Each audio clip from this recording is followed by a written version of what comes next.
This is a conversation with Anurag Ram Chandran. He's a researcher, consultant, Schwarzman scholar, host of the Millennial Musings podcast, dancer, and very importantly, in fact, his most important accomplishment to date is the fact that he's one of my closest friends, one who continually inspires me. In this episode, we discuss growing up in Dubai, studying abroad, our identity as Gulf NRIs, philanthropic collaboratives, and ideal forms of governance. Since these are the first few episodes of a series of interviews I like to call No Time to Talk, pretty original, I know. I like to give you guys some pointers. Throughout these episodes, me and my guests will be participating in this activity I like to call improv Lego. We'll not be following any instructions or building a specific pattern. In fact, actively trying to break each other's patterns if we can, and just improvising on the spot. What I want to see is how a stream of consciousness seeps into subconsciously shaping what we are creating with our hands as we speak to each other. And that's a new tongue twister for you if you would like. Another pointer, since this project is centered around the concept of stories, I feel a compelling need to let you guys know that one of my favorite storytelling devices are Easter eggs. That's all. Thank you. This is no time. If you like what you see, then subscribe on YouTube. I never thought I'll become one of those people who would say this. Follow me on Spotify, rate 5 stars on Apple Podcasts, or do whatever you can on Google Podcasts. This project takes a lot of my time, money, and effort. So if you'd like to see it continue, do consider supporting me on Patreon. For other forms of love and support, you can follow this channel on Instagram or Twitter, or follow me personally. And now it's no time. So we both went to the same high school, an all boys school, which, as we all know, is every young boy's dream. So my first question for you is, how did you get so charming if you're only surrounded by teenage boys? Wow. I think, Shalaj, one thing that you learn very quickly from being in a boys' school for as long as both of us have been is that you learn to differentiate yourself from each other. Because when you spend day and nights and tuitions and everything with each other, you learn how to, you know, not pick up on the similar habits that all of us are used to or like patterns that we see with each other. And so I don't know about my charm. I guess I leave that for others to decide. But as far as developing my own personality came, I guess it came from the influences that I've had. Those include people like yourself and others that I'd met through a variety of different activities. I see. I've been described as charm free. Anyway, I would strongly disagree with that, but if you insist, sure. yeah, the New York Times was harsh on me. Anyway, so, but do you think it made a difference on your personality and the way you communicate, the kind of relationships you form attending a all boys school? Yeah, I think jokes aside, there is a lot of pros to going to an all boys school as well, or a single gender school for that matter. For me, what I found that was really helpful is that it allowed me to be myself. Like we all had a certain level of comfort and a certain degree of understanding amongst each other that we didn't have to put pretenses up. That after a certain point, we were beyond that, right? We weren't trying to impress anybody in school, or as far as I'm concerned, we didn't try to impress anybody. We weren't trying to put on an act. And so what you realize very early on is to be comfortable with yourself. And I honestly, I think I thank an all boys school, and it's hard to even thank an all boys school for a lot of things.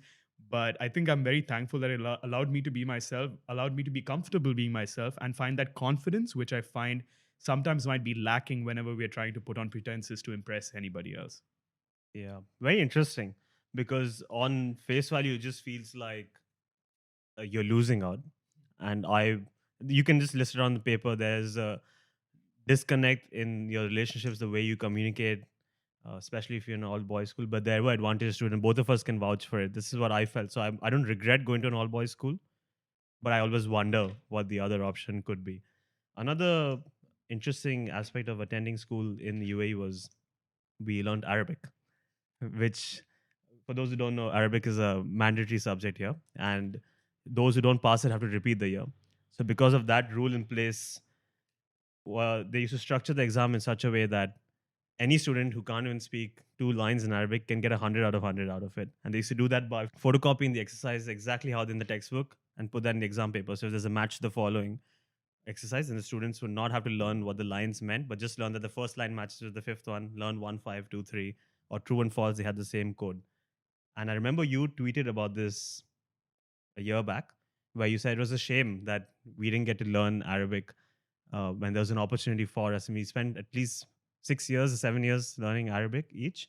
I think you've grown up here, so you have learned it your entire life. Yeah, I have learned for 6 and still can't speak more than 2 lines Arabic. So do you think it was because we didn't show any intent, or it was a byproduct of the way it was structured? Yeah, I think this is a very. Uh, I don't think it's a black and white answer, and the reason I say that is because on one hand, you can't blame the students for really not, attaching importance to a language that's being learned, because I started learning Arabic when I was in grade 1, and there's very little in grade 1 that I can attribute to being my decision or my choice. And when a system is so developed in such a way that you're only going to be um, required to even just have a passing grade or just do the bare minimum to get the best grade, as a kid, obviously you're going to take that easy route, right? And that is available to you. But as you grow older and you realize that this is still a subject that's being, given to us, and maybe at a certain point we realize that it is important to grab that, language, but then it's kind of too late, and even then you realize that the school system has not really progressed you in every grade. What I learned in grade 1 is to a certain extent what I learned in grade 6. What I learned in grade 8 is to a certain extent what I learned in grade 10, the last year that I took Arabic. Now, if I'm thinking of 10 years of having learned Arabic and there's that little progression between grade to grade, that is not a consequence of my effort. That is, in fact, a problem with the system that's, created this kind of, I think, false hierarchy, which makes it seem like the mathematics and the sciences of the world are far more important because they get evaluated in your national curriculum as compared to a language. Now, if I could flip it around, I'd probably put far more value to learning that language, because that would have taken me far above and beyond what I was able to learn, in mathematics to do mental math, which I can do with a calculator these days. So yeah, I think it's not black and white, but I would say there's a little bit of blame on both parts for sure. But I had a story with the Arabic teacher. So we had the concept of subject prizes in our school, which is basically a prize that is awarded to a student who gets full marks in all 3 exams in an academic year, and then they get a prize at the annual prize day. So I got 100 in the first, in the second, and this should really annoy the Arabic speakers because can't speak a word in Arabic. Actually, the extent of my Arabic is shuhada wala habibi. That's it, and it ends right there, right? So in my third exam, the teacher gave me 99, missed it by a mark, right? And I was obviously rankled. So I went up to him and I said, "Sir," because he had not cut a mark where I lost, like I didn't make a mistake. He cut the mark in handwriting, by the way. And the handwriting section is literally just there to give you marks so that even if a student doesn't want to learn those structured way of, the 1, 5, 2, 3, you can just get 10 marks in handwriting easy and then pass. And he cut it there. And I said, "Sir, my handwriting is not that bad. Firstly, Right. for someone who just learned Arabic, it was pretty textbook. So there's no reason." And he looked at me and we had a moment where I just knew that the mark is not cut for the handwriting words, because his ancestors are turning in the grave thinking that someone like me can get 100 out of 100 Arabic and get a subject prize. The irony of it, because of that. And I never argued after that. We both understood it right at that moment itself. Yeah, and I think that's one of the biggest travesties of the subject as well. is giving you that sense of, like, I guess, false accomplishment that you've learned this subject, that I'm the best at this subject at my grade, because every year, and I think I got like 5 awards or something over the years for Arabic. And if you put all those prizes that I got, like stack them up against, I would say, a kindergartner who speaks Arabic, I probably still wouldn't be able to match up with them. Though I'd say the good thing about a little bit of academic kind of pressure in learning how to read and write, because that was bare minimum to get the 100, right? Like, you had to recognize what this word was so that you can match the word with the picture that was there, which we'd probably already memorized, is that I can actually read and write Arabic, but I can't speak for the life of me. And so it's this like weird kind of dichotomy where I went to university, and my very first year, everybody's like, there's this kid from, Dubai, talking about me. And there's somebody else who, is from the Middle East. And they're like, "Oh, go, guys, talk in Arabic." And I'm like, Haza Sayara. And that's all I know. So you're stuck in this kind of rut where it just doesn't make any sense. Why am I being awarded for not being able to speak a language that I've learned for like 10 years? Yeah, fascinating. Another element of, well, growing up in Dubai is the city itself. You are born and brought up here, and you have grown up in a Dubai of the late 1990s, the entire 2000s, which is largely considered the period of boom or the golden era for Dubai. You have seen, and I've seen just sand where there was Burj Khalifa today, the Dubai Mall, JLT, JBR. Largely, the city that we associate today is didn't exist when we were growing up. So in a way, I used to feel that we are growing up with the city and we are creating history as we go along. In comparison to, we will obviously touch upon this, but you have stayed in cities like Washington D.C. and Beijing and Mumbai, and these are very historical cities where the culture is already there. And often it feels like you are just a small speck, but in Dubai, you can actually say that you were there when it all started. Do you feel the same? Do you get that sense when you were growing up? Absolutely, man. I think there's a special attachment with growth, right? Because we grew up seeing a city grow up, and that's how I've always associated Dubai's development story. Because I remember when Dera City Center was the only mall you could go to, and you had like I think Al Ghurair or some place like that, and that was a big outing. You'd go with your family every weekend, or you run into other families there from your school, and it was a big thing. And now you have a mall like every 10 steps over here, which is ridiculous. But I think the biggest like transformative jumps that I've seen Dubai take kind of coincided with my personal growth as well. And I think one of the big ones is the development of the Dubai metro, which I associate very closely with my personal, like I think when I was becoming a teenager. Yeah. And so what I saw was that I used to go out to play cricket in this massive like area that was there. I used to live in Rashidiyah, where the first stop of the metro, the red line is. And so suddenly it was all cleared out. A lot of houses went. A lot of my friends had to move. And then there was this massive, like, kind of field for us, for the remainder of the people to come and play. So this happened for about 2 years until suddenly we started seeing, the tunnels being dug, and then it started changing. And I deeply associate this with like me growing up as well, because suddenly we were not spending as much time playing outside because school was getting far more difficult. We started having our own activities. I was dancing more, I was going to cricket training, and so I wasn't really going out and playing with those friends that I grew up with. And then before you knew it, we are in like I guess 8th, ninth, or 10th grade when metro starts in full flow. And here is this behemoth that can now connect you with all your friends all over. And as a kid you can actually get a ticket and go. Wow, right?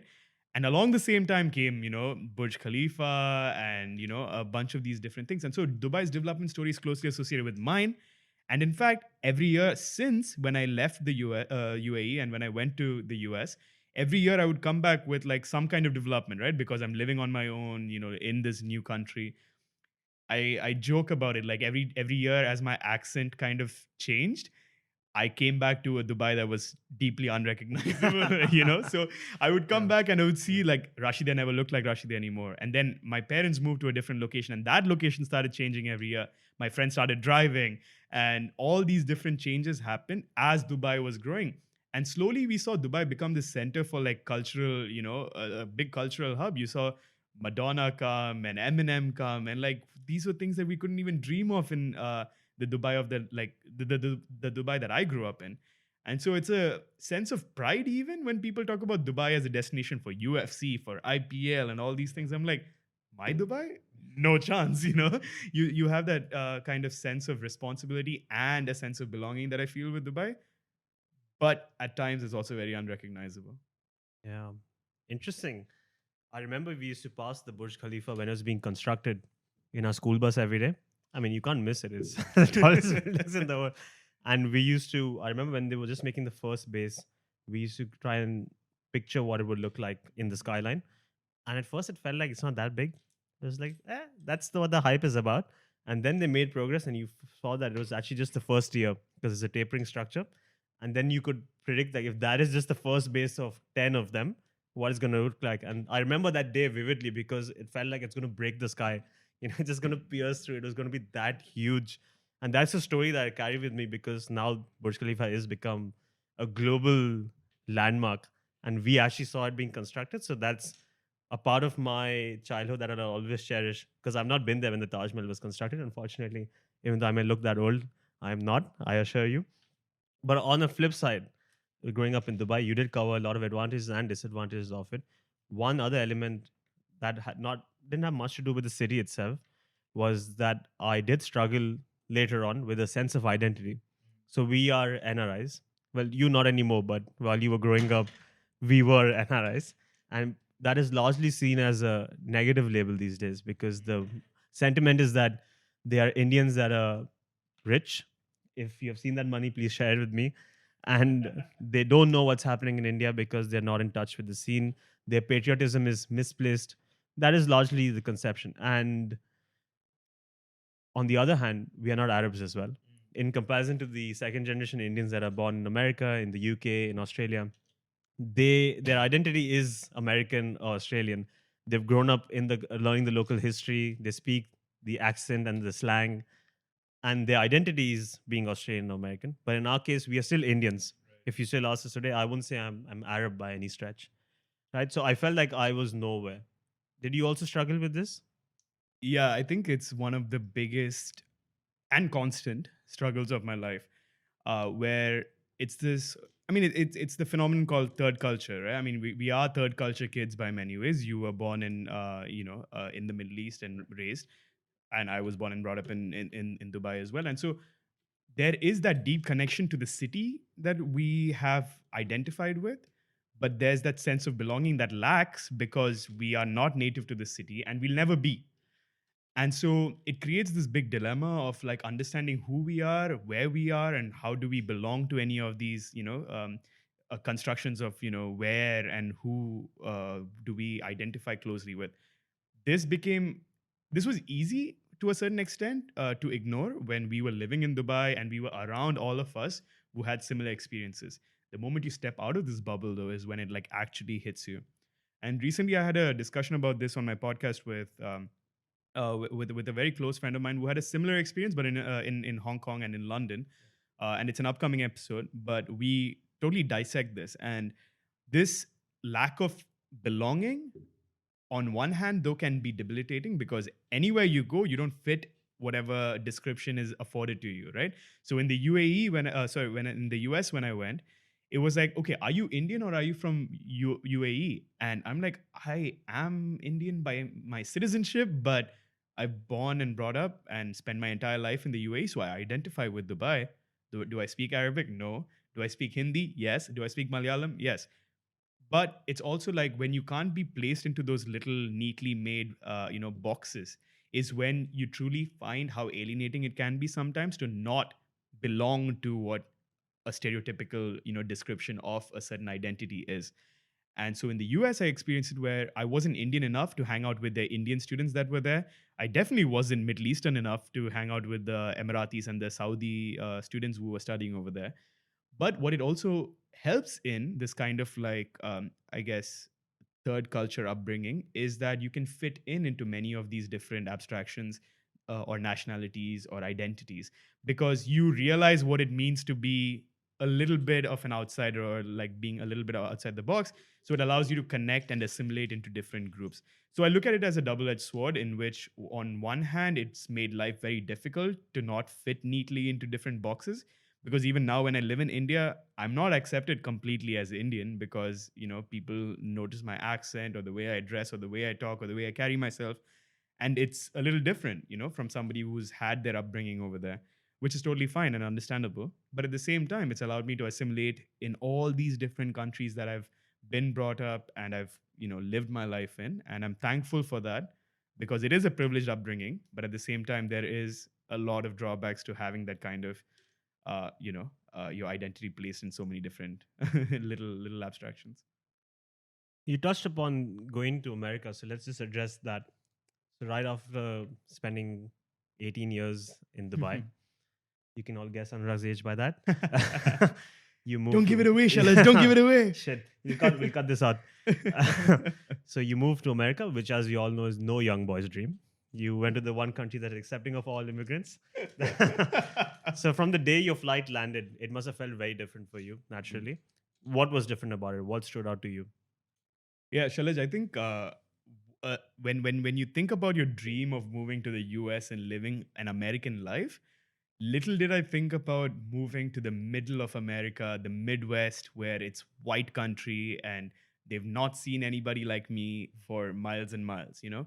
And I think that was a big learning experience. But one I'm also very thankful for. And what I mean by that is my idea of the US was based on all the soft power, that's exported that we consume on a daily basis, right? So be it like hip hop music, I'm thinking of boom bap and New York and Los Angeles and all these places. Whereas, when you think about where I went, this was like middle class America, the real America, if you may, right? Like about this was a story of people that were farming and a Midwest where there are two big cities, and these are cities because there are it's got an urban population, is how they would say it, and then you have swaths of land that's filled with just it's white country, and you placing like somebody that's been born and brought up in a city smack dab in the middle of this in a college campus, which thankfully the college campus was quite diverse, and I'm forever repping the University of Missouri, Mizzou all the way.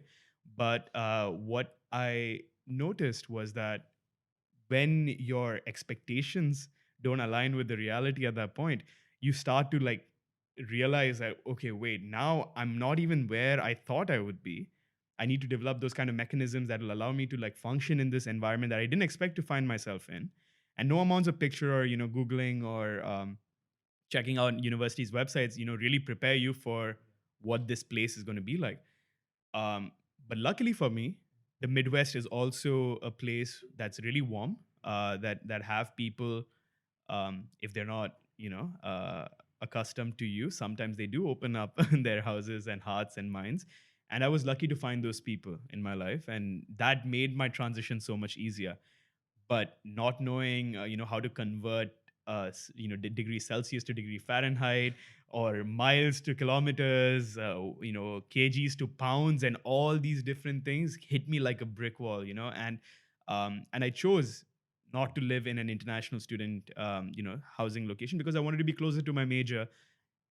And in hindsight, while it ended up being really helpful in assimilating, initially it was like, man, no one understands me. No one understands what I'm going through. What's happening over here? But yeah, that was my initial experience. Yeah, we still don't understand you, bro.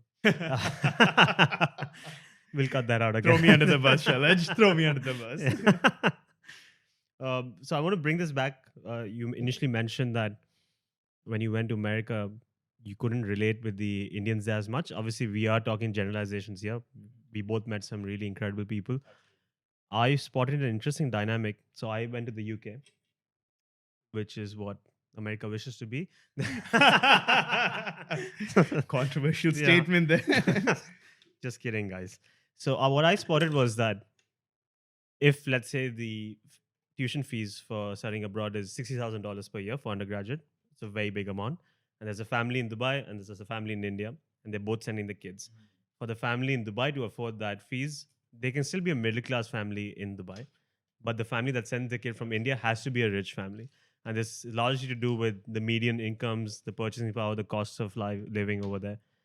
And I ended up noticing that all the kids that came from India, they came from a certain status.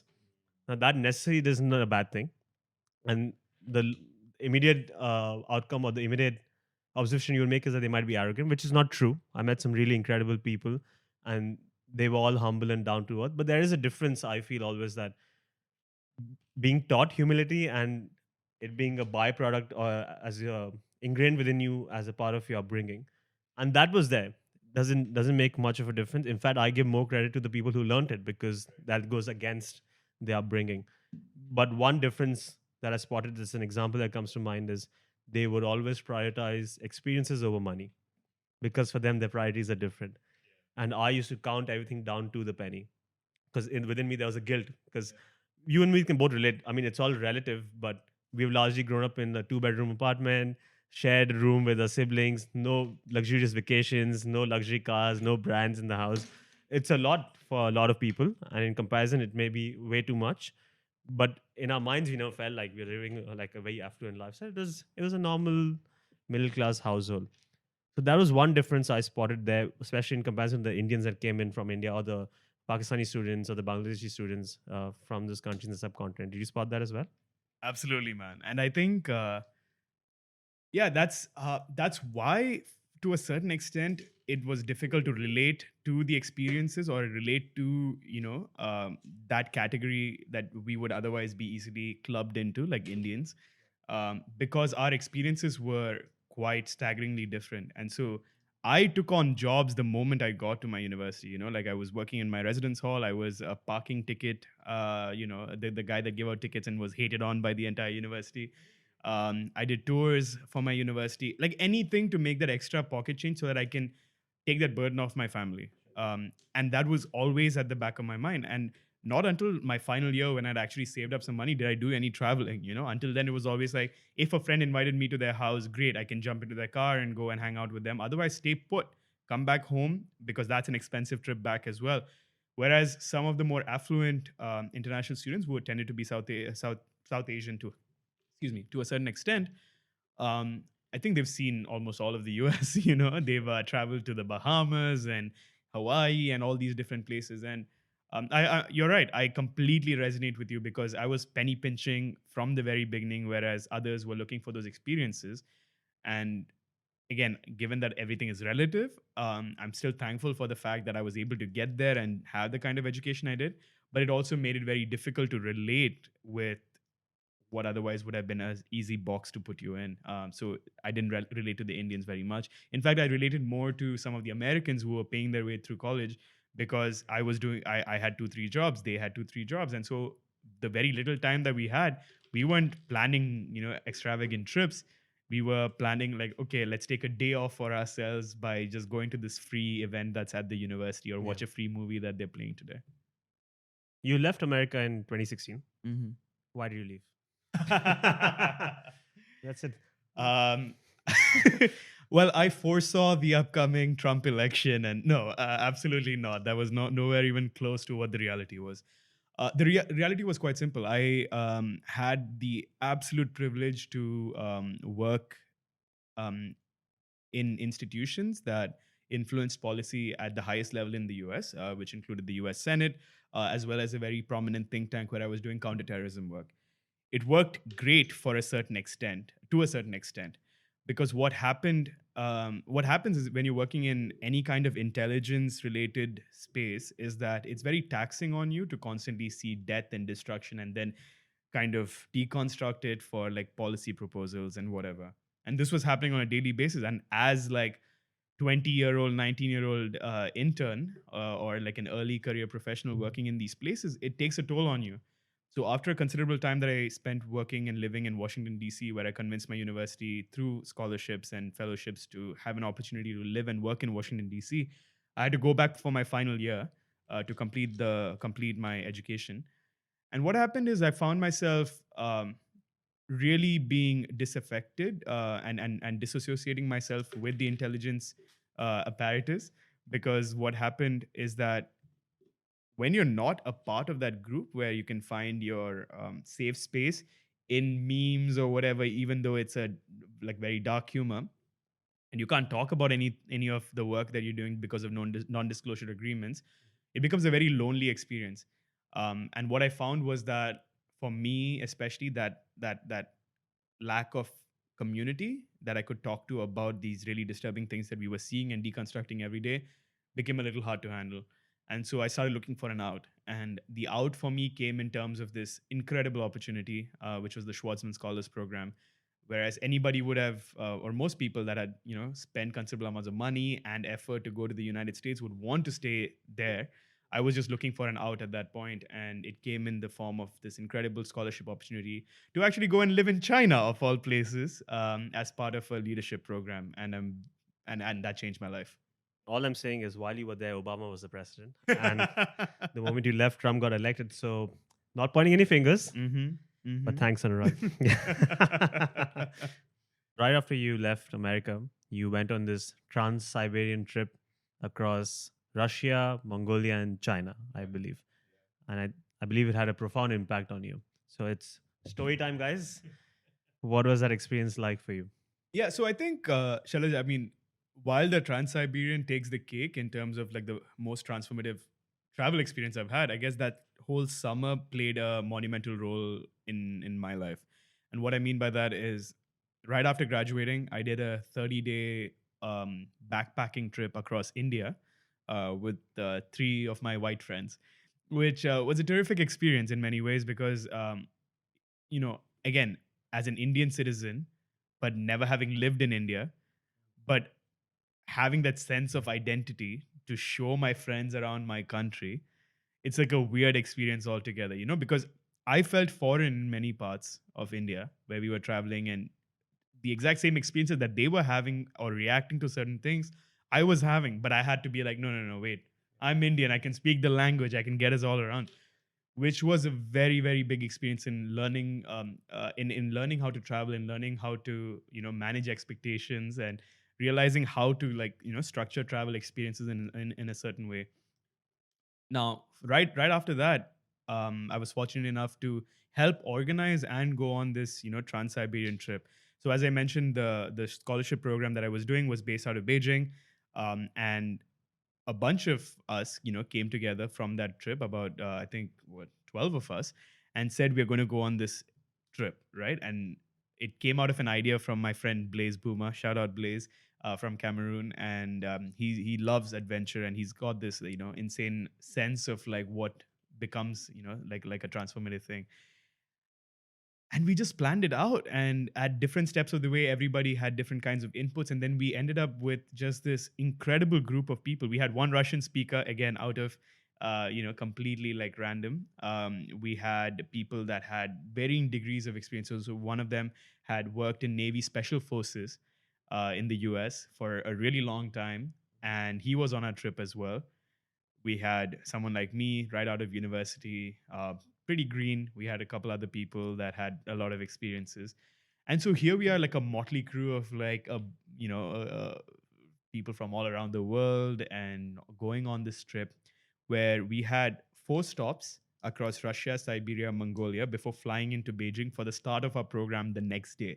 So this was like a 14-day adventure where we were living on trains, traveling across big cities, small cities, just islands, and all of these things, and just learning about a culture that we just had no idea of. Right? When you think about Russia, you think about hostile people, you think about Putin, you think about vast lands, and you think about Khabib nowadays. But back then, all you heard about Russia, especially from a US lens, if going off of my experience, was the enemy. um, One of the most transformative experience out of that was when we had a 3-day train, continuous journey, and we were the only civilians in this entire train of Russian soldiers that were returning from Crimea or some other place like that, basically from war. They came, knocked on our door, and we were all ready to piss our pants. Like, okay, these are Russian soldiers. We have a former Navy special ops officer. Something is going to happen over here. But these guys just came. We couldn't speak the language except for our friend Dave, who could. But welcomes us in. They welcomed us in, provided us some vodka to break the ice. Started showing us their family pictures of their family members, and we just had conversations with all of them. One of the experiences that I had was there was this colonel on the train who just wasn't like smiling. Everybody else was like having a blast. They're going back home. They're celebrating. They're drinking. They have us in all these different bogies and giving us food and drinks and all of that. But there was this one colonel who was always very strict, and he would tell his people like, no, no, no, don't do this or whatever. So one morning, my friend from the next cart and I, had a couple shots, and we were like, okay, let's do a push-up competition. And again, all being communicated in different languages here, right? Um, so there's this Russian soldier and I. We're doing like a push-up challenge where he goes one, I go one, and we're just going off of each other. And then suddenly, before you know it, everybody's cheering for us, right? And then this colonel comes out and he's just like, "Okay, what's happening here?" Right? Like he's got this like look of confusion, and then he just breaks out a smile and turns around and walks away. And that moment is one that just sticks with me for like has stuck with me for a really long time. This is a Russian soldier, a Russian colonel that just kind of I had a brief interaction with, but has left an indelible mark on my life. They get off at one of the stops, and they had a welcome with like all their family members, their kids, and many of them were showing us their family members. And there was like there were trumpets and welcomes, and we were just the next leg of the trip. It was just us and like maybe a few other civilians that had entered the train at that point. I just sat there thinking about all the misconceptions that we have, just because we don't know people, or just because it's political narratives, or just because it's what the people in power, that's what they want us to know, or that's what they want us to communicate. Those individual soldiers in that train had nothing to do with how Russia is perceived in the world. It is the people in power. And that was a big learning experience for me, and that I'll never forget. Russia, if I could go back 100 times, I would go back 100 times. Beautiful country, incredible people who welcomed us with open arms, and a very misunderstood people. Not to say that there aren't bad people, not in the US, in Russia, in China, anywhere in the world. But at the same time, humans, when given an opportunity to connect with each other, more often than not, do connect with each other, breaking barriers, breaking borders, and not even letting any kind of differences, hinder us. And that was a big experience for me. Yeah, this is more common than not, where we have a certain preconceived notion of a certain group of people or a country, and we end up going there. So I went to Iran, and I had a similar reaction, because Iran in my head was like a war zone, and people literally were looking at me like, okay, I hope you don't come back in a coffin. And when I went there, all I got was love, and it was a life-changing experience for me as well. And it happens to a lot of people. Everyone goes through that kind of a journey. It's quite unfortunate. So there, I have a bigger question based on this, but just before that, I want to create a context for it. So right after the trip, you stayed in China for more than a year, Yeah, for a and little over a then year. yeah, and then you moved back to India, where you've been for over 2 years, more than 2 years now. So I think you're the right person to ask this question. You have spent a considerable amount of time in the US, which is largely considered the leading superpower, arguably on the decline now. Not me, guys. This is just what I'm sensing.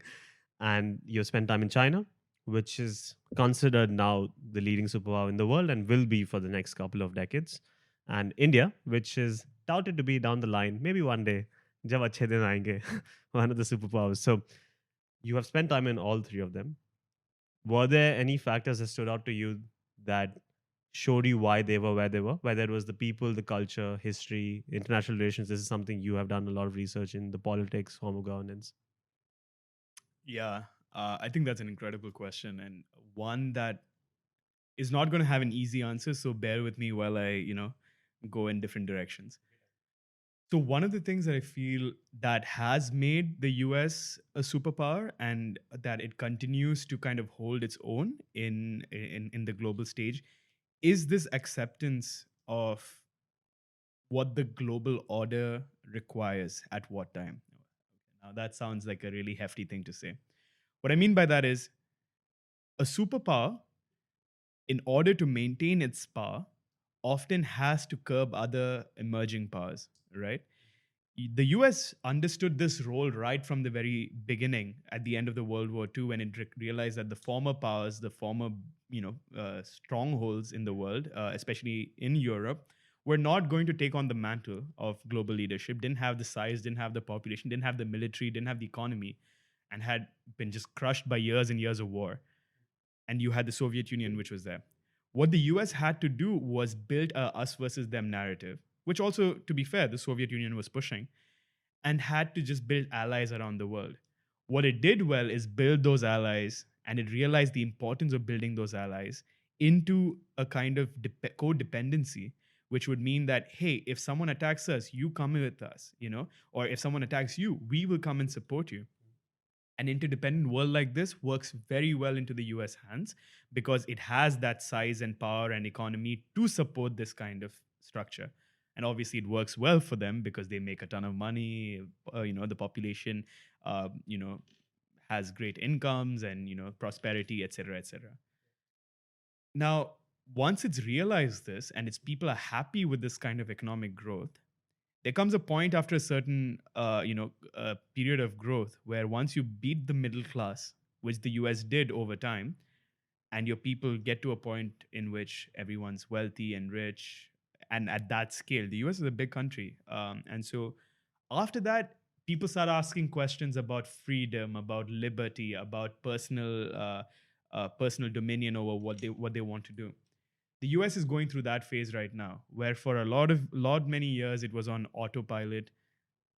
A leader would come through. It might be Republican, Democrat. Really doesn't make much of a difference in your life. I mean, I'm sure minorities would disagree, but this was the case for the longest time. But now you're in a world in which the US is not the sole power, and people are asking questions about their liberty, about their freedoms. Why am I discriminated against?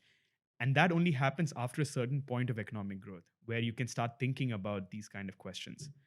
Now, I'm going to pause that for a second and let's visit China for a little bit.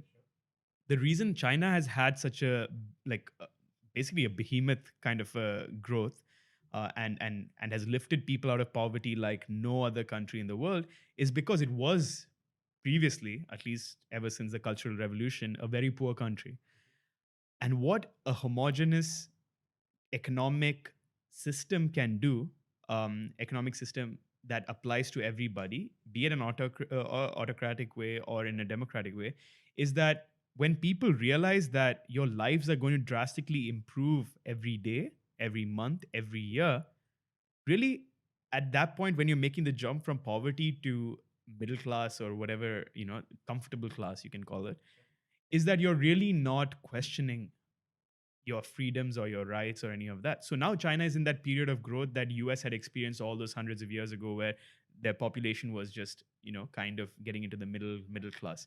So people are not questioning anything. They're happy with an autocratic government. And that's what I saw. No one, I mean, at least in mainland China, and I say mainland, I'm excluding Tibet, excluding Xinjiang, I'm excluding Taiwan and some Hong Kong and some of these other places, just for the sake of this argument, is that in the mainland you wouldn't see much dissent, and that's because people are only just realizing what economic prosperity can do for them. Having that ability to improve your lives, improve your parents' lives, having better healthcare, better food, seeing the world, traveling, owning things, materialism, they're in that phase right now. And so when the world says, why aren't people like revolting against an autocratic China? It's like, why would they?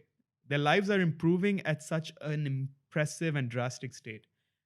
So let's pause that again for a second. Now let's take the case of India. India is in that stage where China was in the 1960s or 70s. At that point, India and China in the 1960s were very similar in terms of GDP and like a bunch of other metrics that looked at economic prosperity. China had this incredible growth. India only opened up in the late 90s, whereas China had a little bit of a head start in the 80s with Deng Xiaoping. Now, when India has started opening up, we did see, people not really question the political, whatever, the license Raj and this and all these corruption that was going on to a certain extent, because incomes were rising a little bit. We were having access to a lot of different things. But that did not rise at a sustained pace like it did in China. In China, it was every year they were experiencing new things and economic prosperity at levels that were unfathomable.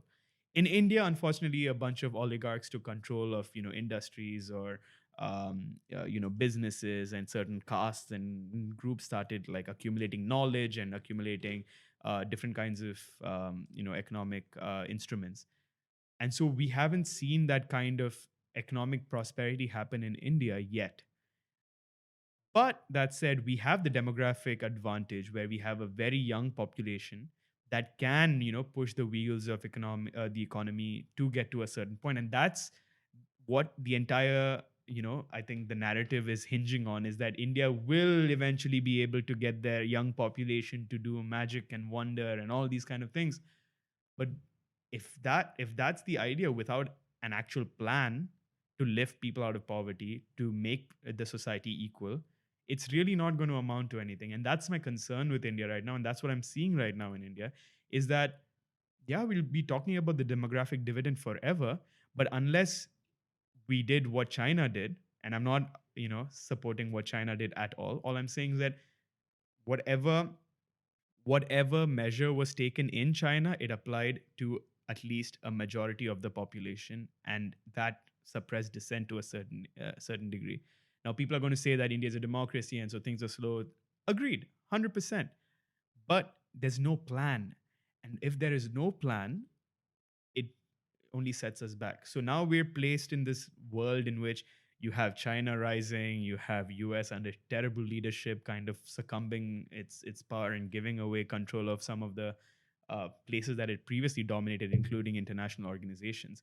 So it's this interesting, kind of situation that's emerging globally, where you have this new power that's emerging that the world is really skeptical about. You have this former power that's making decisions that really don't support its own need to be in power, and you have other upcoming powers also sabotaging themselves by putting its own citizens down and not allowing citizens to grow. And that's a whole, another discussion in itself, because you have India being broken into so many different parts, whereas the dominant power, only wants certain groups of people to get to a certain level of comfort and prosperity. It's a recipe for disaster. And unfortunately, that's the situation we're in. Thanks, Anurag, for putting us in that mood. so let's. So the question that I wanted to build into, which is also based on your story of traveling across Russia, where we touched upon the way they manufacture consent and they manipulate the minds of people. And now we've touched upon governance in three different examples. So I want to now indulge you in a thought experiment. We've had sexual tension with forms of governance in all of these questions. So let's embrace it full on. So this thought experiment is inspired by Winston Churchill's quote, where he said that democracy is the worst form of government, Mm. except for all other forms of government. Mhm. Frankly, I don't know if that Winston Churchill actually said that, Okay. but We'll quote him for now. Yeah, we'll roll with that, and then we can correct that later. So what I want to do is I want to now pick your brains on, and I know you're a good person to do this because you've obviously studied these examples and many others, and you have dabbled in international relations and politics. This has been your passion for a long time. So let's start with what is an ideal form of governance? In fact, let me just take one step back. Do we need a government? And I'll just to give you some context for that. Lately, I've been listening to become Michael Malice, who promotes the idea of anarchy. And what he says is largely what you've said so far, that governments are just a control state that mainly looks to maintain its status quo and power. And they don't really address any issues. In fact, if you look at India, look at US, the problems that they've had with poverty, illiteracy, race, still there. In fact, the only progress has been made has been in spite of the government, not because of them. Can you actually name any leaders who made a difference? It was just the people who actually came forward and fought for their rights. And the government does not really address any of those issues. And every year they just give you candidates that are not viable options at all. And it just feels like there's a small group of people that don't really care about other ones, and but they are always the ones in power, and they don't really end up making any difference. And what he argues with anarchy is that if there was no government at all, and interestingly, I had a conversation with this recorded episode where we spoke about Burning Man, which is basically celebrating anarchy, and there's no government, there's no structure as such. And what they find is that people end up forming their own groups and they're all helping each other out. The good points are enhanced, and the ones that don't follow certain protocols or don't follow what's ethical and moral are just weeded out naturally. What do you think of this? Do you think we need a government? I think at various stages of my life, I've flip flopped between being a realist and an idealist. And the realist in me rejects the concept of anarchism, because what it doesn't prepare you for is in a world in which anarchy is the norm, where anything goes, anything works. How do you account for the current how do you account for the current differences in social class, in economic class, and all these different social and economic stratifications? With Burning Man, the problem with that example is that you have a bunch of people who are wealthy in the real world play anarchy for a few days, which has a lot of benefits for sure. It allows you to see governance and ideas of kinship and dissonance in very very specific ways. But what it also gives you is the cushion that, let's say all else fails here, that let's say I'm outcast in this society, I can go back to the comfort of my Silicon Valley room where I pay thousands of dollars a month to live in, or whatever, right? I'm being very I'm being very stereotypical here with the typical Burning Man person that goes in, and I know it's not just those kind of people. Um, but in a world in which anarchy is the norm, I don't know how those societal differences get accounted for.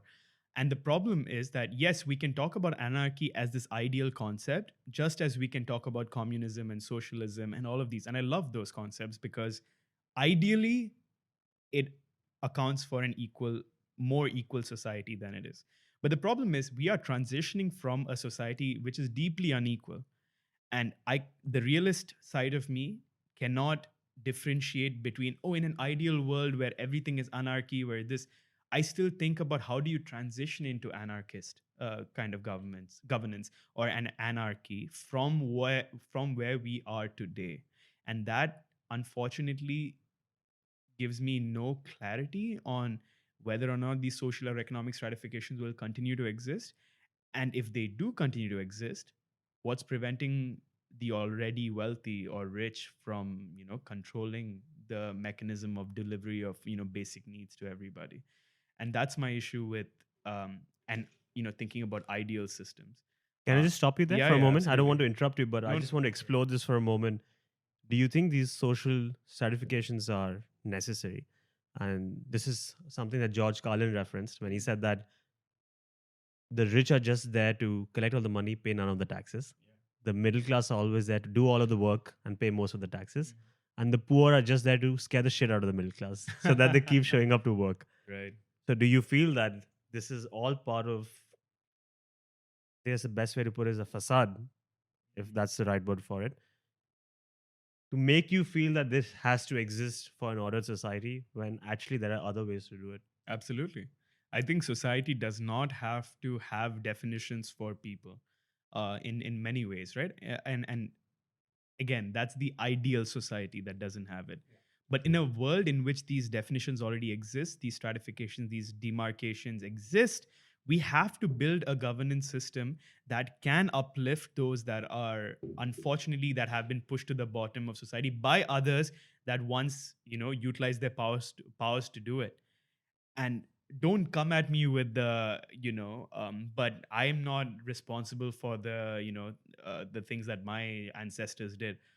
You're not responsible for it, but you're benefiting from that system. And unless you recognize that privilege, unless you recognize the years of kind of light and massive and sometimes even sometimes even smaller progressions that your generations have experienced to be in those places that you are, you're not really kind of accounting for the efforts or like the oppression that your ancestors have done that you're sitting on.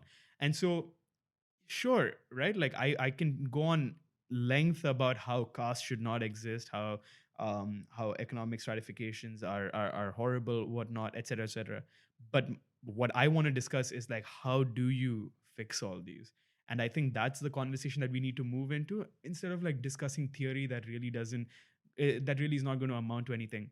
It's good to exercise your mind to think about what an anarchist society might look like, what a communist society might look like, what a socialist society might look like. But all this unfortunately takes away from our reality. How do we transition into any of these things? Right? Like currently, there are systems in place. Unfortunately, there are systems in place that only work a certain way. How do we dismantle those systems? Let's talk about that. Let's not talk about 3 steps from now, which is a great theoretical exercise. Again, I'll say that you and I can have, an evening of just sitting and talking about ideal systems in the world. But I think it's more useful to talk about how such transitions can happen and how we can harness the voice of the people, the demands of the people, to kind of build a more equal society in which these kind of stratifications don't exist or is reduced to as much of a possibility as it is. So, you're leaning more towards having a government, but do you recommend having a national form of government, or do you see an idea where there's a global government that works? Just to give you some context again, so there is India, which exists as a country, which you all know Harari Raji says is an imagined reality. The borders are really just all imaginary. In fact, there's a lot that's common between all our neighboring countries. and then there's US as well, has imaginary borders, and we have our own imaginary, let's say, rules that we follow, and they can all break apart immediately tomorrow if you want. I mean, tomorrow you can just acquire annex a new land, and then that's part of the USA. It all changes. It's all very fickle, and these demarcations of countries creates a lot of conflict. Then you start fighting for land, for prosper, for wealth, for oil, or just power over other countries. Which, if you look back and take a larger view, world view, what it ends up doing is science and technology takes a backseat. Climate change takes a backseat because every country wants to do what's good for it, but not for what's good for the planet. If it ends up taking a hit, because let's say tomorrow India says that, yeah, we want to do something good for the climate, and we will sacrifice this much of our budget, but there's another country out there which will not do it, and then India will say that, "Hey, why should we do it if the others are not doing it?" So these borders that we have created around us are holding us back in a way as well. So, are you in favor then of having national governments, or is there an idea where there's a global governance system that might work? Ooh, now we're stepping up. I think the ladders when it comes to having the kind of intense discussions that, like, I guess is going to be useful for the world. So the problem is with the kind of like global liberal world order kind of narrative is that it again takes away from the years of oppression that a lot of these other countries are sitting on, right? You have this global order. It's very easy for the US, it's very easy for the UK, it's very easy for Europe, and maybe now even China to say that, oh, let's all be part of this global system and make rules that are beneficial for the entire world. Great. And I'm going to say something really controversial now. When you're sitting on years of benefit to you, be it through whatever system it is, and I'll give you a couple examples, it's easy for you to, impress upon the world what needs to be done based on what's good for you at the moment. What I mean by that, this is the US and the UK were historically some of the most protectionist, empires and countries in the world. And here you are, maybe 100 years later, talking about a global world order in which we have open markets and open borders, and you make grains and we make computers and you make this and we make the fancy stuff. The reason that the US and the UK and all these other countries are able to make these high end sellable products is only because that they were protectionist for all their growth, and now they're telling little countries that are building industries in their backyards, don't make these industries because you're good at grains and whatnot. No, it doesn't work that way. I think it's impossible to make an argument for a global system of uniform laws and uniform rules and uniform articulations unless the world is treated in an equal like starting point. And unfortunately, that's not going to be the case because it's going to be the powers that be that set the rules because it's beneficial to them and they have the power to do it. We are seeing that in the UN with the veto power. Like, I can't believe it still exists to this day that there are 5 countries that say that we get a chance to decide what's good for the world. Hell no. Who are they to say that? And who are they to say that India shouldn't industrialize or that Tanzania shouldn't industrialize? So it's a deeply unequal system that we're starting with. And that's my problem. It's while it sounds ideal to my I think US educated senses that says, hey, it's great, let's not be protectionist and let's build a world in which there's open borders and open visas and this, it's still going to be deeply unequal because it's the people in power that have had that, jump start for the countries in power, sorry, that have had the jump start for decades and centuries that are going to lead the way. Look at China. The reason that China is able to compete with the world right now is because they were protectionists for the longest time. They built their industries and they didn't give a damn about what the world said at that point. I think that's why we're lagging behind in many parts of the world. And that as long as the global world order is set by the countries that are in power, we'll never go to a situation in which is beneficial to all. Can we explore that for a moment? Mm-hmm. So, that's a very interesting point what you just raised. But the argument against it would be that, one, if we are truly to progress into a next tier of our civilization, if we are to start talking about colonizing other planets, the solar system, that's the next step, that's the next frontier for us, then fighting like apes and killing each other just for land or just for money seems like a very primitive mindset. That would be one. And the second argument against it would be that the world itself is now heading down a more globalized and connected, integrated path. What's happening now is that in the US, let's say, most of the software is being created by Indians, and most of the clothes are coming from Bangladesh. So now that the the whole talk about AI taking over the jobs has come through, and they're talking about universal basic income, the argument is that you might put a universal basic income in the US, but most of your products are coming from the subcontinent, and those are the guys that will get affected. So tomorrow, if you have, for example, not happening anytime soon, but a robot, a 3D printer controlled by AI that starts making clothes for you, it's not jobs in the US that'll get affected, it'll get jobs in Bangladesh. But the US is not making laws for Bangladesh. That's only possible if you have a global entity that's looking after the needs for all of them. I actually disagree. I don't think there needs to be a global entity that has to say what's right and wrong for the world to operate in, right?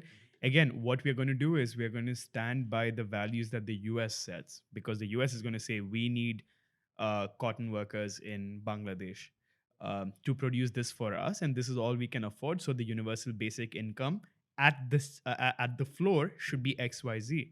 I'm saying no, because if Bangladesh develops its factories to a certain level that they are operating in a capacity in which they can create the final products that can rival what's created in the US, right? In terms of, like, let's say a global brand emerges from Bangladesh that's able to compete with a Nike and whatnot. And that can only happen once you've, industrialized to a certain point where you're not just exporting the raw material to these countries to just snap their marketing and brand on. I'm saying every country needs to have an opportunity to stand on their own 2 feet first, because until then, you're going to be slave to the global market space, which has been deeply unequal for the longest of times. So, I'm not saying that it's not right to have a global basic income that applies to all. I'm just saying that as long as we are operating from a position in which US has had a head start for like a century and Bangladesh is starting over here. I'm just saying that at this point, if you try to build a global order, a global system, I'm just saying the US is going to set a floor that's comfortable for them. I'm not saying that, I'm just saying that Bangladesh is not going to be at that point in which it's comfortable for them. And not just that, let's say you set the floor over here, Bangladesh is going to have textile workers, US is going to have software engineers. And so even if you set the floor, you're not setting it for yourself, you're setting it for other countries. And so what's US got to lose to say that, okay, let the minimum wage be 10, whereas it's all its citizens are earning $25 an hour. That's my issue with this whole situation. Point taken. Okay, so you are leaning more towards having governments and national governments. So let's go back to the first principle thinking. The first question that we had is, what do you think should be the ideal form of government now? Do you think we've cracked it, or there is a way to go? I don't think we've cracked it. I think every situation demands its own sort of, I guess, answer. And a system that works in X place need not work in Y place, and I'm completely okay with that. I'm not saying that we need to move into autocracy. I'm just saying that sometimes a stronger government can undo the oppression of certain privileged classes. But at the same time, you need to have a system in place in which the voice of the people is ultimately the strongest voice that can ever be undertaken in whatever jurisdiction it is, right? What I mean by that is also that it should not be in a situation in which, just because we say the voice of the people, I don't mean that, okay, if 90% of the people say I want a Hindu rashtra in India, by default of 90% of people being Hindu and asking for it, that there are no protections in place for its minorities or its poor people. I'm saying, when we say protection for all, it really means protection, support, and a just society for all. And the voice of the majority should be as important as the voice of the minority, and systems should have a mechanism in which it can all be balanced out. And that's how you respect your citizenry, that's how you respect your own people, and that's how you build a more equal society. So sometimes that might take the shape of more freedom, like don't mess with what we have going on. Sometimes it might take the form of more governance. Sometimes it might take the form of overthrow to for it to happen, a little bit of anarchy, um, but it never will and never should take the form of a foreign power jumping into its own conclusions based on its own society to say that this is what should work for you, and that should never happen. And for people who feel like the US is the harbinger of democracy in the world, go read a history book. The US is one of the most destructive powers in the world, and it has continues to continue to be that in the world. I say let own countries and its own people figure out what is needed for them. We don't need anybody to set the stage for other countries based on what you think is right or wrong. Your own people don't think what's right and wrong. So how are you saying what's right and wrong for the rest of the world? Do you say the American dream is non-existent? I think the American dream is a reality for a lot of people who wish to pursue the American dream. But I feel like there should be an Indian dream and a UAE dream and a Chinese dream, and everybody's dreams are important. So George Carlin once again said that they call it the American dream because you have to be asleep to believe it. Man, if only he were alive to It was- share a few more of these, would have pearls been of really, wisdom. really interesting to see what you have said. So I wanted to touch upon your podcast, Millennial Musings. And since I've got a representative of the millennials here, one of you young kids right in front of me. So I wanted to run some ideas with you that I feel are quite unique to your generation, you young kids. So the first one is we have grown up with the internet, which is this massive, they say, like a global force. It's gone way beyond just a product or a service. It is a part of our life now. We work, our social life, what we watch, our leisure, everything is part of the internet now. It's some people say it's a tier 4 technology. Basically, it's something that's taken over Earth and it's going to now propel us into that next stage, whatever that might be. We have seen it grown in front of us. So I think all of us have a distinct memory of when the internet came into our house, and we have seen its foundational stages as well. We have seen when there were just few websites. Initially, I just used to use it for playing games. Shout out to Miniclip, Neopets, RuneScape. Yeah, that's all I used to do. Check some cricket scores. There are not many websites, and then over time we saw Yahoo Messenger, MSN Messenger. Then the social media platforms came in, and now it's taken over our life. And in fact, the internet is now largely seen. There's a lot of positive elements to it, but for young kids, it's said to be a negative influence, or it can just take over their life. Instagram and Twitter have these algorithms that are promoting greed and attention, and you can get sucked into that cycle, especially if you're young and you're not thinking about it. We have at least seen it grow in front of us, and we did fall for it. Like, I remember in our teenage years, Facebook was, we used to all go to school, come home, be on MSN Messenger and on Facebook, writing each other's walls. And then it took some time for us to detach from it. So, as a millennial now, what do you think should be our relationship with the internet? It's obviously going to be part of us and will be there moving forward. How do we like work with it? What kind of relationship should we have with it? That's a very interesting question. And like before I, give my best effort at trying to answer this, I want to say that one of my distinct pleasures of the last couple years has been my effort to capture the voice, if I may, of millennials, right? And this effort has led me to explore a bunch of topics that I probably would never have done. But one of the common threads and themes that has stuck with all the interviews that I've done is a relationship with the internet, right? Let's take the premise of the entire thing as well. I am recording episodes or podcasts on the internet to share on the internet to people that I think would find it interesting to listen to. And I have no personal relationship with a lot of these people. When your premise is the internet, there's a degree of, I guess, variations that exist, but it's built on that, building block of like, we live in that internet era and internet age.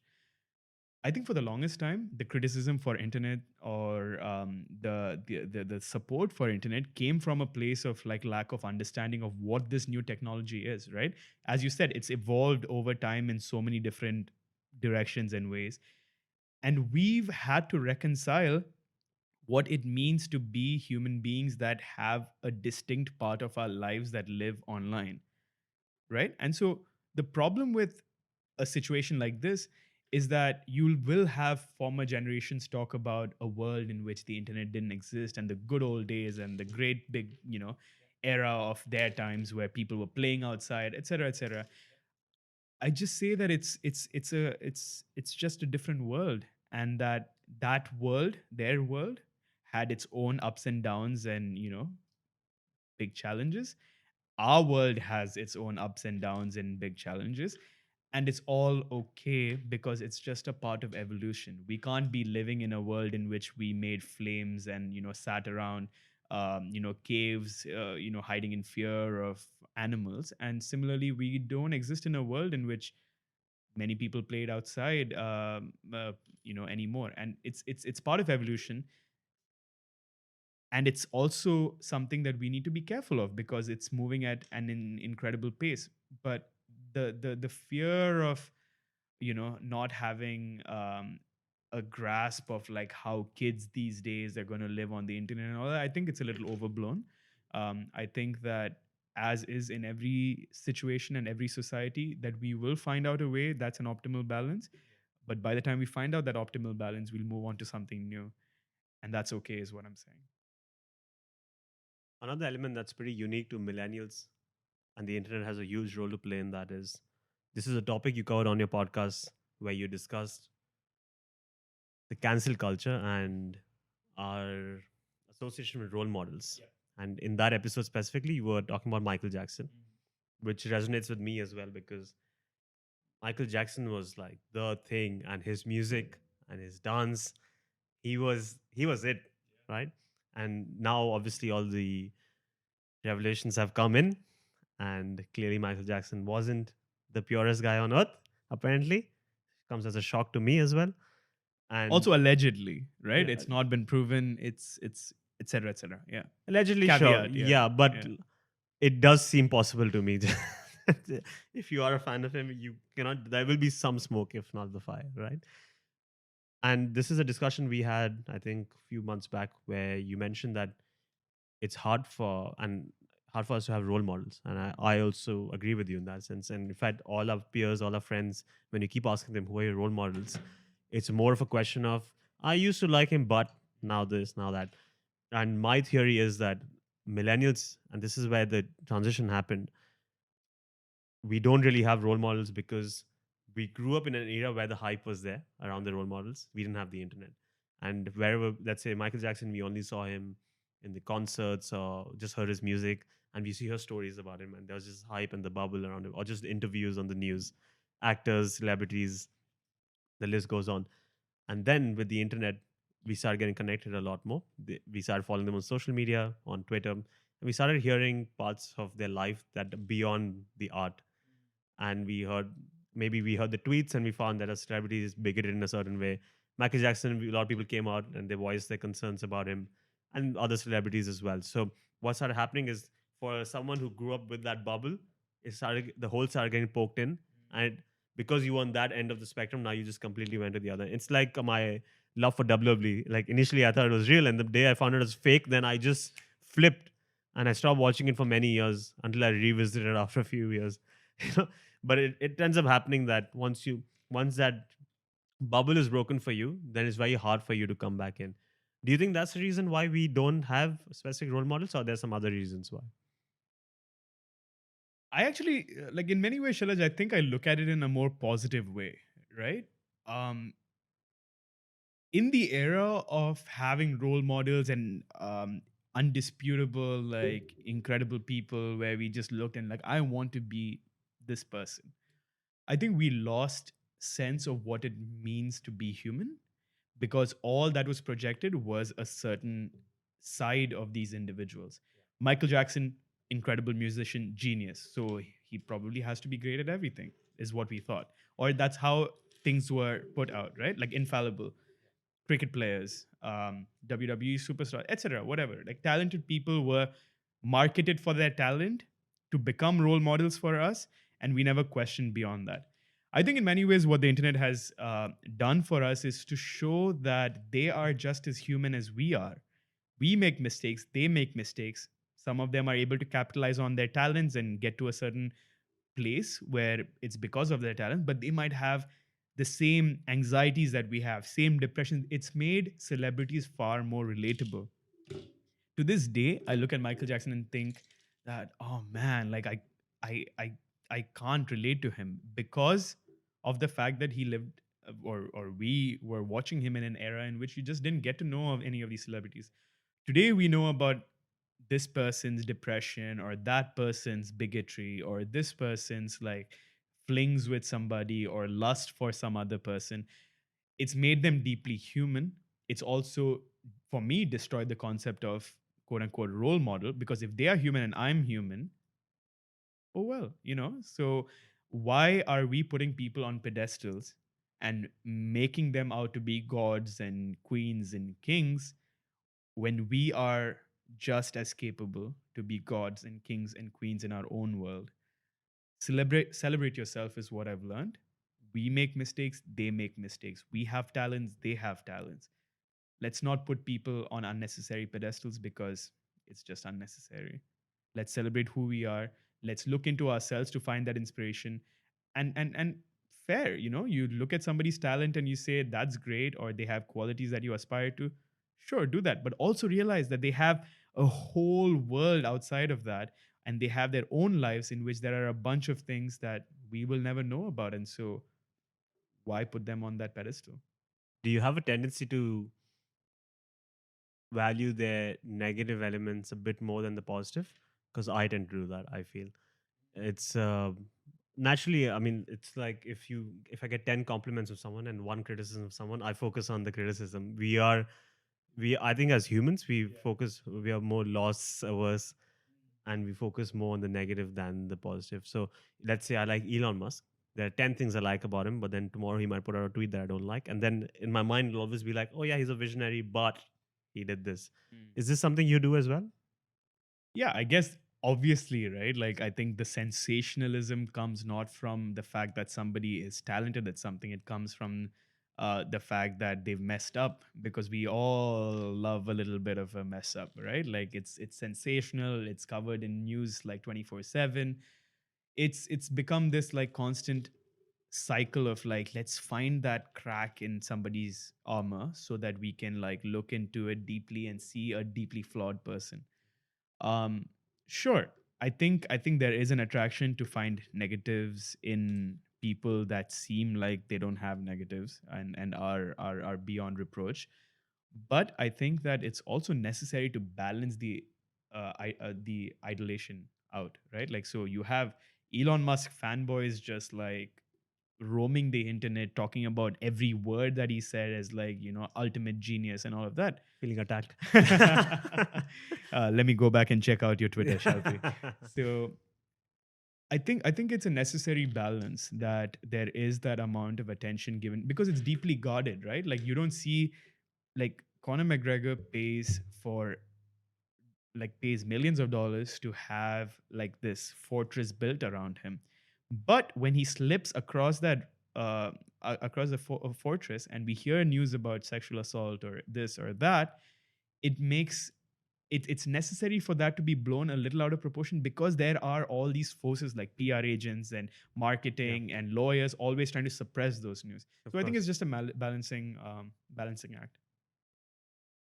Okay, so our next segment is the idea incubator, or also like to call it no time to learn. Pretty original.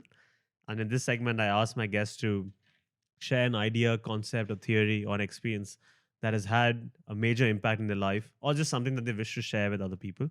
And the hope is that I will spend the next 10, 15 minutes trying to learn a new idea. And if I can learn something new today, then anyone can. So, what are you sharing with us? Shalaj, I love this concept, man. I think what's special about being open to learning about new ideas, and especially maybe some of the ideas that you're not familiar with, is that it opens your mind up in so many different ways that it allows you to create that kind of appreciation for each other. And I wish this is something that I did more of in my life, which is like imploring others and my friends to share more of their unique takes and ideas. So I'm very grateful that you're giving me an opportunity to do this, but at the same time that your show becomes this beautiful incubator of such incredible ideas that span so many different thought processes, frameworks, and topics. So thank you for the opportunity, first of all. Um, but I think for me, maybe this is top of mind. I'm constantly thinking about how development can be brought about in societies that are deeply unequal. Um, and one part of my background is that following my year in China, I had the opportunity to, like I didn't want to leave China. I really enjoyed my time in China, but unfortunately, due to a few visa troubles and like India and China having a little bit of an issue, I had to improvise. Decided to move to India, and over time decided to start my own foundation, working specifically in tribal communities to bring about a better education outcomes to the students living there. Um, so that's my entry into the development sector. And unfortunately, the foundation had to fold out for whatever reason it may. And we don't have to go into that. But it gave me a deep appreciation for the many challenges that on the ground organizations and NGOs face. But at the same time, now in my current role as a consultant for a well established firm, in working in the development space, I also see the other side, which is like, what are the funders looking for? What are they trying to accomplish? What are the keywords that work for them? And at the same time, because of my 2 year experience being on the ground running a grassroots NGO, I've learned about what is it that some of these NGOs struggle with. Now, the biggest struggle that the development sector, especially in India, faces is that there is a clear lack of appreciation from either sides. What I mean by that is you have grassroots NGOs looking at funders and thinking like, okay, these guys are not on the ground. They don't know anything what they're talking about. They just look for keywords. They just want fancy, flashy pictures to show that the money that they've invested into said program is worth it or not. And then on the flip side, you have funders thinking that the grassroots NGOs know nothing. They're not sophisticated. All they do is work with these small, with people on the ground with small scale. They're not thinking about scale. They're not thinking about large scale impact. They're not thinking about fancy, sexy ideas that the world will appreciate that will lead them to more money. So you have this dissonance between like the provider of funds and the provider of services that exists, which leads to this fractured kind of outcomes for the people that need the impact the most. And that's the world that unfortunately developing countries exist in, and a world that needs serious innovation. So that's the context of what I want to talk about. Now, the idea that I want to talk about is not new by any stretch of the word. In fact, it's a hot topic in the development sector these days. It's called philanthropic collaboratives.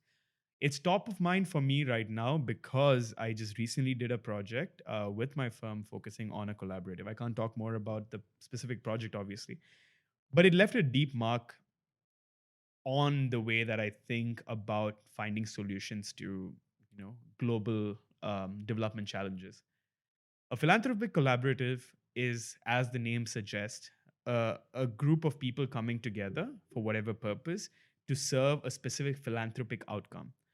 Um, Always prior to the establishment and emergence of collaboratives, what we saw was that the funders would exist in one side, they would spend money, and then you would have an NGO, and the NGO would spend the money on the ground, and then you have the beneficiary on the other side. So it was a very linear kind of system in which it was just money moved from here to here to here, and then services were provided. But with the emergence of collaboratives, what we are seeing is that several different donors can come into the picture, several different NGOs can come into the picture, several different beneficiaries can come into the picture, several different intermediaries can come into the picture. What we're talking about is a system in which many different diverse stakeholders and actors are coming together to serve that specific outcome. Now, the biggest challenge to this is that it is different actors and stakeholders coming together to serve a specific outcome.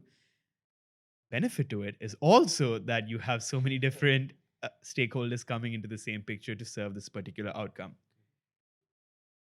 What I want to talk about is that how can philanthropic collaboratives be streamlined in a way that they end up benefiting the beneficiaries in the best possible way, and how can they prevent from just being another fancy word that exists in the development sector for a little while and takes in a lot of funding and then disappears from it. The reason that I think that collaboratives are the future or needs to be the future is because there is a dearth of collaboration in the philanthropic space, because NGOs don't want to share their learnings because the fear that some other NGO might pick up their methodologies, uh, and that they might get more funding to do more. And funders don't want to collaborate because they're like, well, I'm Bill Gates. Why am I collaborating with, I don't know, Tata to do this? I can do it myself. Bring more stakeholders with more incentives to the table to actually create a kind of streamlined process that would lead to NGOs not having to compete with each other, but work with each other so that every beneficiary is given the benefit of all these NGOs. That's the concept that I want to work on and talk about. The challenge that we're seeing today is that even though these structures are being built to get the funding and the money, and millions of dollars are going into collaboratives these days, the problem is they all function in the black and white old form of like how these things go. Usually there's an intermediary that collects all these different monies from all these different funders, maybe small amounts from different funders, and they give it to one or two NGOs that they favor, and the NGOs go and do their thing. Um, the the challenge with that again is that we're taking a brand new concept which has legs and we're chopping the legs off of it and saying that, hey, we'll just do it the way it was previously done. um, Now that's the challenge with philanthropic collaboratives. In an ideal world, we'll be talking about NGO 1 bringing in a certain skill set and capability, NGO 2 bringing a certain skill set and capability, all working in the same districts and same areas, and all the benefits going to the same beneficiaries. And then we'll be able to uplift all these communities. You can't have one NGO work on education in one district and another NGO work on health in another district and then expect our human development index to rise. That's not how it works. And you can't expect a Bill and Melinda Gates Foundation that's focused on healthcare for the longest time to now suddenly invest in I don't know, I think AI technology in the education space. But a pooled money for a collaborative holistic development for the same beneficiaries would be groundbreaking in the development sector, and hopefully one day we'll get to see it. Can we explore that? Because Mhm. you, like you mentioned, you had an NGO, and what I noticed was because it was just two of you, you were able to have a direct control over things, and you were also quicker, faster, more dynamic. Things can change easily, very flexible. I joined you guys on one of your volunteering efforts, and it just felt that we were adapting as we went along. And if it's a big entity, then you have a lot of obstacles on the way. And now, if you're combining four, five, six different entities, you will have a lot of obstacles, like you mentioned. There will be loss of clarity of responsibility. There'll be some bureaucracy, of course. There'll be some politics involved. How do you divide the funding? And then you have to keep proving this agency is doing this amount, they deserve this much, and then you get into those kind of arguments. And the argument against it is that if you're just a small entity, you can achieve a lot more because you have a lot more control and you're a lot more dynamic. Do you think that exists? I think fundamentally, if you're working in the development sector, in the development space, beneficiaries have to be front center, the only thing that you focus on.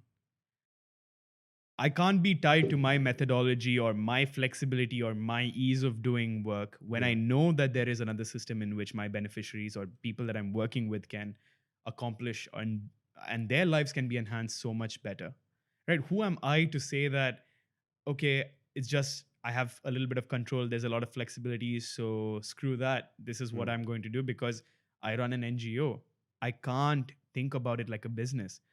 In many ways I should, to be effective and efficient, but not in the way that I hold on to certain things just because it's easy for me. Whatever works for the beneficiary is what I should move towards. So if it's a world in which I bring something or my NGO brings something to the table that, along with several other NGOs, keeping in mind there's a little bit of bureaucracy, some reporting, some mutual learning that'll happen, several meetings that'll happen, I should be glad that this exists, because a world without that is me going and painting a few schools and fixing a few roofs. Whereas a world with all this could mean that the kids get educated, that they have healthcare, that their families have work, that their families have identities, that they can vote, etc., etc. I'm rambling on here, but Yeah. always beneficiary first and beneficiary only.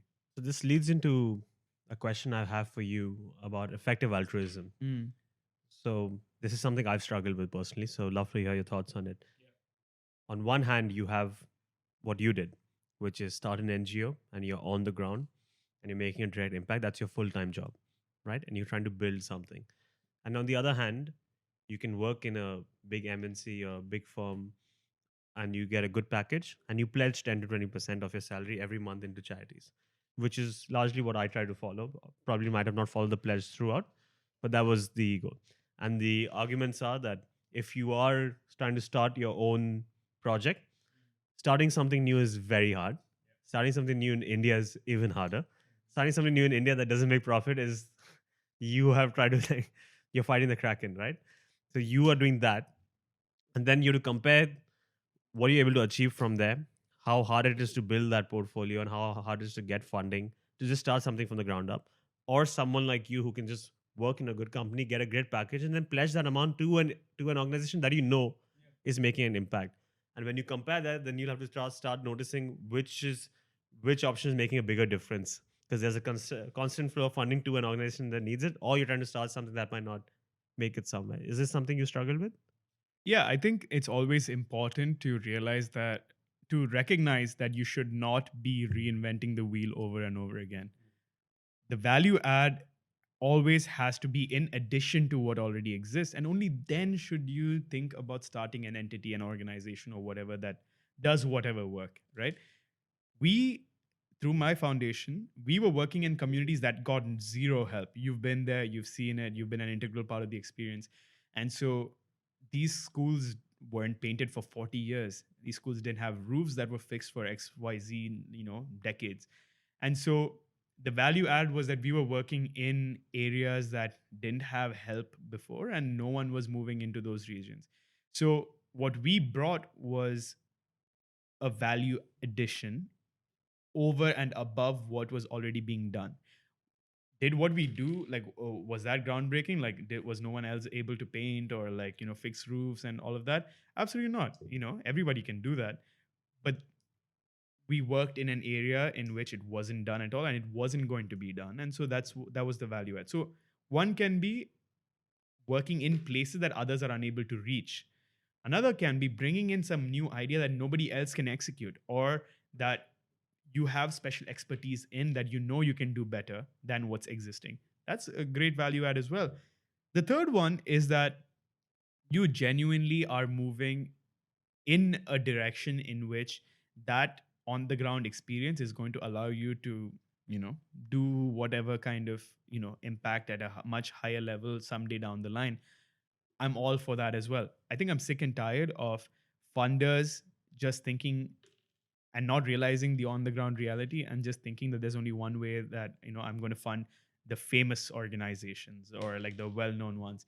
But you, with your little bit of experience on the ground, you realize that there are so many tiny little NGOs that work there that are indispensable to this experience. So maybe your 1 or 2 years that you spend working on the ground, you make those connections, realizing that they have so much value add. So maybe one day when you return to your corporate job, you are more mindful about, oh, maybe this organization that gets millions of dollars from large organizations is not what I need to be supporting, but that I can support some smaller entities, or that I can even support a teacher that is working on the ground by giving him like XYZ amount to do whatever it is that he's doing.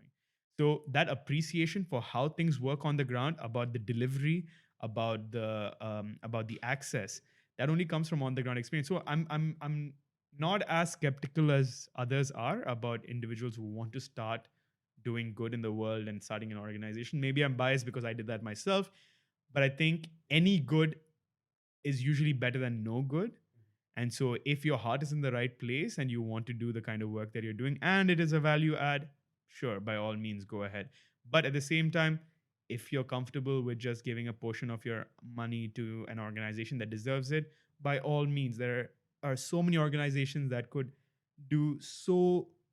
can do such great work and reach so many children and students and people in need with the kind of work that they're doing, and maybe your money supports that, and that's great as well. So there's no real way, I think there's no real right or wrong way to support any kind of initiative. So, what are some leading philanthropic collaboratives around or in India, and how can people get involved?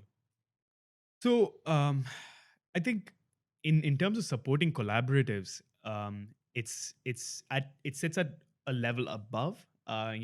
Maybe individual contributions is what I would say. The idea of a philanthropic collaborative comes to me because it has that scale.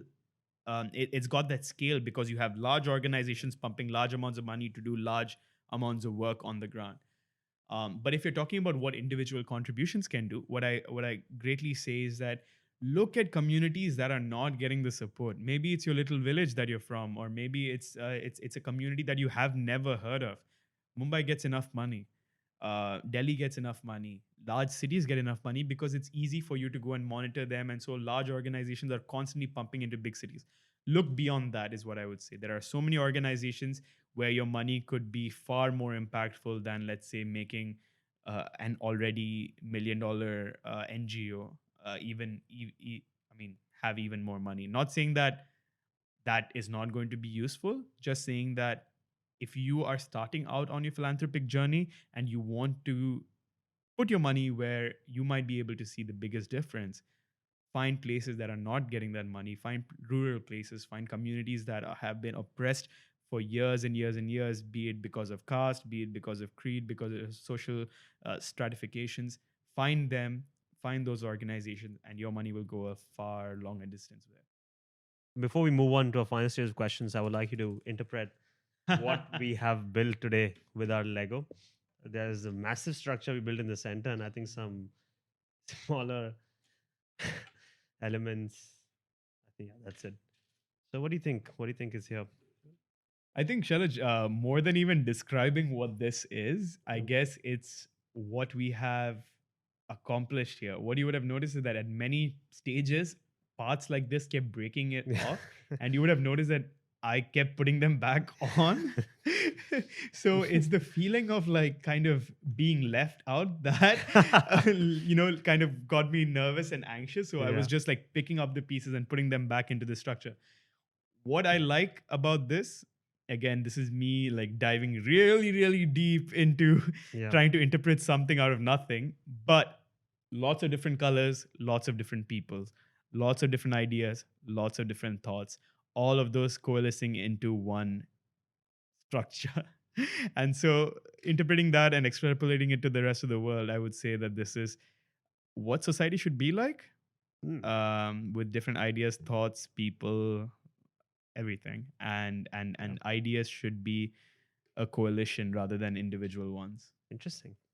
Well, I see a city, a futuristic city, and it's interesting because we started talking about cities, and I think we just built one while we were doing it. Nice. Okay. Final questions. Yes, let's go. What are some people, books, movies that have had a positive influence in your life? Ooh, I'm a big rock music fan, because I feel like I found rock music when I needed it the most. um, just great lyricism, passionate music, is what I gravitate towards. So I've done the whole 90s grunge era kind of music, which I really resonate with. I find myself going back to them often. um, Foo Fighters and all of these bands that play from the heart, I completely relate with. um, but at the same time, I guess I'm also like, my dance background also means that I've dabbled a lot in hip hop and Bollywood and all of these different genres as well. I think music that comes from the heart is something that I resonate with. use your own definition. If you love Badshah and you resonate with his lyricism, go for it. If you resonate with Tupac and Biggie and all these poets, go for it. I not a big, judgmental person when it comes to music taste because I have a very eclectic one myself. But rock music from 80s and 90s it's had a monumental impact on my life. Now, when it comes to books, I feel like um, again I've just read such random things which has focused on everything from personal memoirs to lots of fiction and all of this. I think a good intermingling of different ideas and thoughts and beliefs is what kind of propels you to like develop your own one. So read widely, read um, diverse kind of authors. So I would actually recommend like a couple books, I would say. One of which is The Looming Tower, which is about about 9/11 and how the CIA and the FBI didn't interact with each other, and in something that could have been very easily prevented. Um, it's my favorite nonfiction work that I've ever read, just because of its quality of reporting, the way that it's built a story of like a lot of different things, and it kind of traces it traces the story of Islamist ideology and how it became militant, if you will. And so that's a book that I really enjoyed, especially during my counterterrorism work days. A couple others that I've really enjoyed um, is one of which is Hajun Chang. I mean, he's a professor.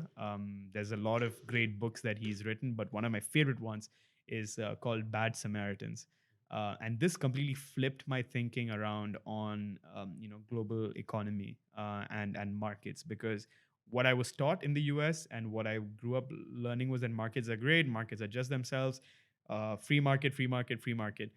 Whereas this one really opened my eyes about how these proponents of free market have over time been the most protectionist, and how they were protectionist when they needed it, and they evolved into being more free market oriented when they needed it.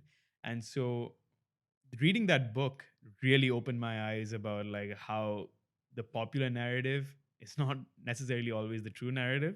So question things and criticize things, but do it in a respectful manner, I guess, is my big takeaway from that book. So those are a couple of books that have had profound impact in how I've started viewing the world.